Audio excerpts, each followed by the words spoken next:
नमस्कार दोस्तों, today's mail box में आप लोगों का बहुत बहुत स्वागत है। जैसा कि हमने पॉलिटी का पहला वीडियो कल पढ़ चुका है और आज हम लोग पॉलिटी का दूसरा वीडियो पढ़ने वाले हैं। ठीक है, तो चलिए समय को बर्बाद नहीं करते हुए हम लोग डायरेक्ट क्वेश्चन पे आते हैं। और ये सभी जो क्वेश्चन हैं आने वाले जितने भी एग्ज़ाम हैं, जेटेट है, आपका आने वाला सीटेट का एग्ज़ाम है, या एसएससी सीजीएल है, या जीडी है, या जितने भी तरह का एसएससी का एग्ज़ाम होता है, या रेलवे एनटीपीसी वगैरह है, वो सभी एग्ज़ाम्स में आपका ये क्वेश्चन काम आने वाला है। एसएससी का तो खास करके ये क्वेश्चन काम आने वाला है, क्योंकि आपको यहाँ पर दिख रहा होगा कि जितने भी क्वेश्चंस आएंगे वो सभी एसएससी में पूछा हुआ क्वेश्चन है। ठीक है, तो चलिए पहला क्वेश्चन हम लोग स्टार्ट करते हैं। कैबिनेट मिशन योजना के अनुसार संविधान सभा में कुल कितने सदस्य होते थे? कैबिनेट मिशन योजना के अनुसार संविधान सभा में कुल कितने सदस्य होते थे? तो इसका आंसर क्या होगा दोस्तों, बताइए। ऑप्शन ए में है 389, बी में 409, सी में है 429 और डी में है 505। तो इसका सही आंसर क्या है? 389। Option number one 389। ठीक है, अगला क्वेश्चन में आते हैं। अगला क्वेश्चन क्या दिया हुआ है? सन 1936 में भारतीय राष्ट्रीय कांग्रेस द्वारा संविधान सभा के गठन की मांग कहाँ पर हुए अधिवेशन में रखी गई है? सन 1936 में भारतीय राष्ट्रीय कांग्रेस द्वारा संविधान सभा की गठन की मांग कहाँ पर हुए अधिवेशन में रखा गया? मतलब आपको ये बताना है कि जब भारतीय राष्ट्रीय कांग्रेस द्वारा जो है संविधान सभा के गठन की मांग की गई थी, तो किस अधिवेशन में जो है इसका मांग रखा गया था, ये आपको बताना है। ऑप्शन में क्या लिखा हुआ है? मुंबई, फैज़पुर, लाहौर या कानपुर। तो इसका आंसर क्या है दोस्तों? देखिए आंसर फैज़पुर। इसका आंसर क्या है? फैज़पुर। आपका कहाँ पर रखा गया था? फैज़पुर का जो अधिवेशन हुआ था वहाँ पर आपका ये मांग रखा गया था। ठीक है, कहाँ पर? फैज़पुर में। अगला क्वेश्चन में आते हैं। संविधान पांडुलेखन समिति का निम्न में से कौन सदस्य नहीं था? संविधान पांडुलेखन समिति का निम्न में से कौन सदस्य नहीं था? तो आपको ऑप्शन में से बताना है कि कौन जो है पांडुलेखन समिति का सदस्य नहीं था, ये बताना है। ऑप्शन में लिखा हो गया है के एम मुंशी, के अय्यर, जवाहरलाल नेहरू और मोहम्मद सादुल्लाह। तो इसमें सही आंसर क्या है दोस्तों? इसका आंसर है जवाहरलाल नेहरू। इसका आंसर क्या है? Jawaharlal Nehru. Option number C में देख लीजिए, जवाहरलाल नेहरू जो है आपका संविधान पांडुलेखन समिति के सदस्य नहीं थे। ठीक है, अगला क्वेश्चन। प्रस्तावित मूल संविधान में कुल सदस्यों का विभाजन किस प्रकार होना निश्चित हुआ था? प्रस्तावित जो मूल संविधान है उसमें कुल सदस्यों का जो विभाजन है किस प्रकार होना निश्चित हुआ था, ये आपको बताना है।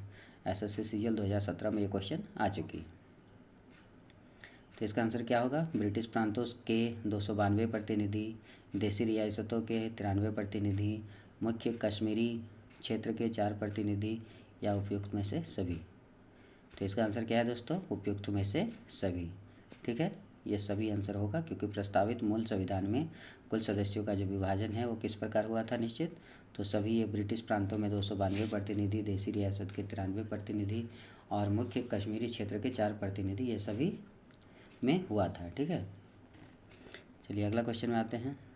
भारत का संविधान लागू हुआ था, ये बहुत ही आसान क्वेश्चन है, आप लोग यहाँ से ऑप्शन में देख के बता सकते हैं। 26 जनवरी 1950, 26 जनवरी 1952, 15 अगस्त 1948, 26 नवंबर 1949। कब लागू हुआ था? ठीक है, ये आपको बताना है कब लागू हुआ था। तो इसका आंसर क्या है? 26 जनवरी 1950। इसका आंसर क्या है? 26 जनवरी 1950 में। और आपको पता भी होगा कि 26 नवंबर 1949 को ये बनकर रेडी हुआ था। 26 नवंबर 1949 को जो है ये बनकर रेडी हुआ था। ठीक है, चलिए अगला क्वेश्चन क्या है। पुनर्गठन के फलस्वरूप वर्ष 1947 में संविधान सभा के सदस्यों की संख्या कितनी रह गई थी? पुनर्गठन के फलस्वरूप वर्ष 1947 में संविधान सभा के सदस्यों की संख्या कितनी रह गई थी, ये आपको बताना है। CHSL में पूछा हुआ क्वेश्चन है। तो कितनी रह गई थी? 299। ठीक है, 299। चलिए इसका आंसर क्या है? 299। चलिए अगले क्वेश्चन में बढ़ते हैं हम लोग। संविधान सभा में सभी निर्णय किस आधार पर लिए गए हैं? संविधान सभा में जितना भी निर्णय था वो किस आधार पर लिया गया था? बहुमत के आधार पर, सर्वसम्मति के आधार पर, सहमति और समायोजना के आधार पर, एकता और अखंडता के आधार पर। तो इसका आंसर क्या होगा ये बताइए। इसका आंसर क्या होगा? सहमति और समायोजना के आधार पर। सहमति और समायोजना के आधार पर, ऑप्शन नंबर सी। भारतीय संविधान सभा में महिला सदस्यों की कुल संख्या कितनी थी? चलिए, बहुत ही बढ़िया क्वेश्चन है, काफ़ी बार ये क्वेश्चन रिपीट हो चुका है। भारतीय संविधान सभा में महिला सदस्यों की कुल संख्या कितनी थी? तो इसका आंसर आपको बताना है। 10 थी, 12 थी, 13 थी या 15? तो इसका आंसर क्या है? 15। इसका आंसर क्या है? 15, ऑप्शन नंबर डी 15। महिला सदस्यों की कुल संख्या कितनी थी भारतीय संविधान में? तो 15 थी। कितना सदस्य? 15 सदस्य। चलिए, अगला क्वेश्चन क्या है? संविधान सभा के उद्घाटन अधिवेशन की अध्यक्षता किसने की थी? संविधान सभा के उद्घाटन अधिवेशन की अध्यक्षता किसने की थी? चलिए, ऑप्शन बताइए कौन सा सही होने वाला है। सच्चिदानंद सिन्हा, B.R. अम्बेडकर, सी राजगोपालाचारी या जवाहरलाल नेहरू? तो इसका आंसर क्या है?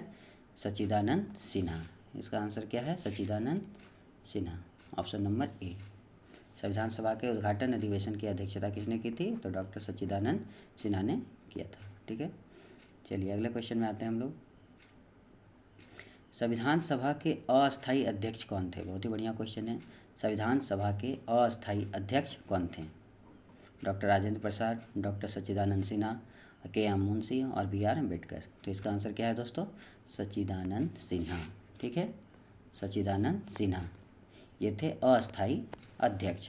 और अस्थायी अध्यक्ष कौन थे? जो अस्थायी अध्यक्ष थे वो कौन थे?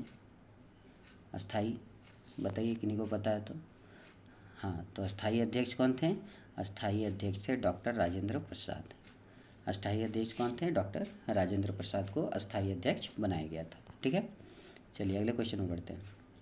संविधान सभा के अस्थायी अध्यक्ष कौन थे? देखिए, क्वेश्चन भी आ गया यहाँ पर आ गया। चलिए, आप लोग आंसर दे सकते हैं इसका फटाफट, आप कमेंट सेक्शन में आंसर दे के बता सकते हैं। ठीक है, इसका आंसर क्या होगा? डॉक्टर राजेंद्र प्रसाद। अभी बता चुके कि जो अस्थायी अध्यक्ष थे संविधान सभा के वो थे डॉक्टर राजेंद्र प्रसाद, और अस्थायी नॉन परमानेंट वो थे सच्चिदानंद सिन्हा। ठीक है, चलिए अगला क्वेश्चन। 11 दिसंबर 1946 को किसे संविधान सभा का अस्थायी अध्यक्ष चुना गया था? देखिए, 11 दिसंबर 1946 को किसे संविधान सभा का अस्थायी अध्यक्ष चुना गया था? देखिए, यहाँ पर भी जो है आप लोग क्वेश्चन में कंफ्यूज नहीं होइएगा, सिर्फ क्वेश्चन को थोड़ा सा घुमाया गया है, तो आंसर लगभग वही है।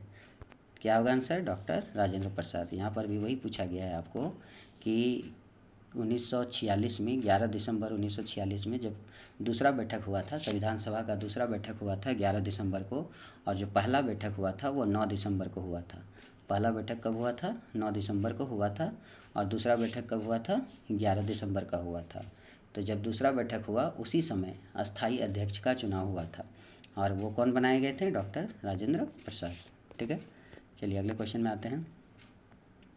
संविधान सभा द्वारा अंतिम रूप से पारित संविधान में कुल कितने अनुच्छेद और अनुसूचियाँ थी?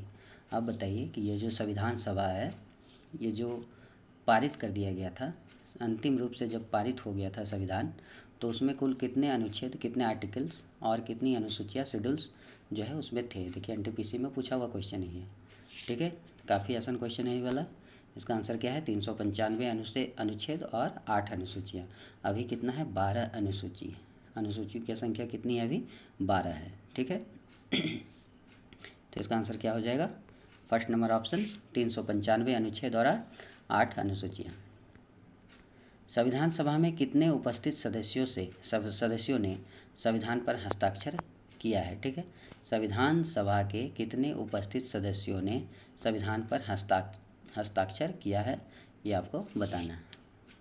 262, 284, 287 या 289? तो इसका आंसर क्या है दोस्तों? 284, 284। ठीक है, 284। चलिए अगला क्वेश्चन देखिए।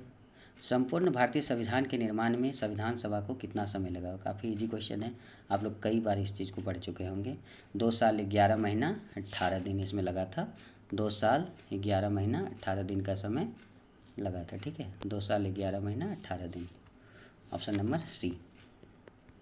भारतीय संविधान सभा के प्रथम दिन के अधिवेशन की अध्यक्षता किसने की थी?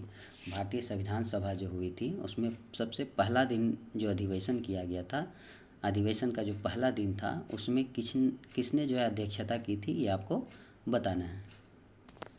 डॉक्टर राजेंद्र प्रसाद ने, जवाहरलाल नेहरू ने, बी आर अम्बेडकर ने या सच्चिदानंद सिन्हा ने। तो इसमें आपको क्या होगा आंसर, सच्चिदानंद सिन्हा। आपको पता भी होगा कि सबसे पहले जो अध्यक्ष बनाए गए थे वो नॉन परमानेंट बनाए गए थे, अस्थायी अध्यक्ष बनाए गए थे। तो अस्थायी अध्यक्ष पहले बना था, 9 दिसंबर 1946 को बनाया गया था। 9 दिसंबर 1946 को बनाया गया था। दूसरी बार जब बैठक हुई थी 11 दिसंबर 1946 को बनाया गया था, जिसमें डॉक्टर राजेंद्र प्रसाद परमानेंट यानी कि अस्थायी अध्यक्ष बने थे। ठीक है, चलिए अगला क्वेश्चन कौन सा है। भारत के संविधान का निर्माता किसे माना जाता है। बहुत ही बढ़िया क्वेश्चन।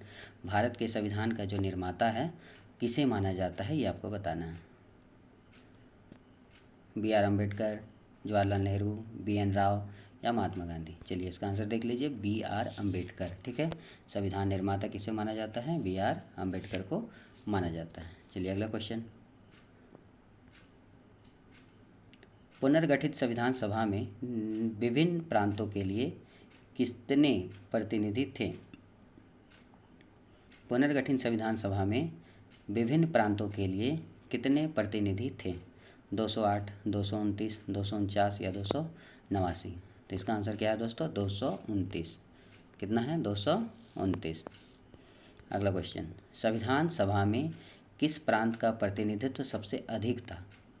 मतलब संविधान सभा में वो कौन सा प्रांत था, कौन सा राज्य था जहाँ के सबसे ज़्यादा प्रतिनिधित्व थे। तो चेन्नई, मुंबई, संयुक्त प्रांत या बंगाल। तो इसका आंसर क्या होगा, संयुक्त प्रांत। इसका आंसर क्या है, संयुक्त प्रांत से। संविधान सभा में किस देशी रियासत के प्रतिनिधि ने भाग नहीं लिया था। संविधान सभा में किस देशी रियासत के प्रतिनिधि ने भाग नहीं लिया था, ये आपको बताना है। तो इसका आंसर क्या है दोस्तों, इसका आंसर है हैदराबाद। तो हैदराबाद के कोई भी प्रतिनिधि ने संविधान सभा में जो है भाग नहीं लिया था। ठीक है, कहाँ का, हैदराबाद का। अगला क्वेश्चन, संविधान सभा के सदस्यों को निम्न में से किसने प्रत्यक्ष रूप से निर्वाचित किया। संविधान सभा के सदस्यों को निम्न में से किसने प्रत्यक्ष रूप से निर्वाचित किया। तो इसका आंसर क्या होगा, प्रांतों की विधानसभा ने, संघीय व्यवस्थापिका ने, उपयुक्त दोनों और इनमें से कोई नहीं। तो इसका आंसर क्या होगा, प्रांतों की विधानसभा ने। इसका आंसर क्या होगा, प्रांतों की विधानसभा द्वारा जो है आपको प्रत्यक्ष रूप से निर्वाचित किया गया था। अगला क्वेश्चन क्या है, संविधान सभा में देशी रियासतों के लिए कितने प्रतिनिधि थे। संविधान सभा जो कि पुनर्गठित की गई थी उसमें देशी रियासतों के लिए कितने प्रतिनिधित्व थे, ये आपको बताना है। 100 थे, 70 थे, 85 थे या 65 थे। तो इसका आंसर क्या होगा, 70। ठीक है। अगला क्वेश्चन है, मुस्लिम लीग ने किस कारण संविधान सभा का बहिष्कार किया था। मुस्लिम लीग ने किस कारण संविधान सभा का बहिष्कार किया था। तो यहाँ पर ऑप्शन क्या है, मुस्लिम लीग संविधान सभा का अध्यक्ष किसी मुस्लिम को बनाना चाहता था, मुस्लिम लीग को संविधान सभा में उचित प्रतिनिधित्व नहीं मिला था, मुस्लिम लीग मुस्लिमों के लिए एक अलग संविधान सभा चाहता था, या उपयुक्त सभी। तो इसका आंसर क्या होगा, मुस्लिम लीग मुस्लिमों के लिए एक अलग संविधान चाहता था। ठीक है, तो ऑप्शन नंबर सी। मुस्लिम लीग मुस्लिमों के लिए क्या चाहता था, एक अलग संविधान सभा चाहता था। ठीक है, इसलिए इसी कारण जो है संविधान सभा का बहिष्कार किया गया था।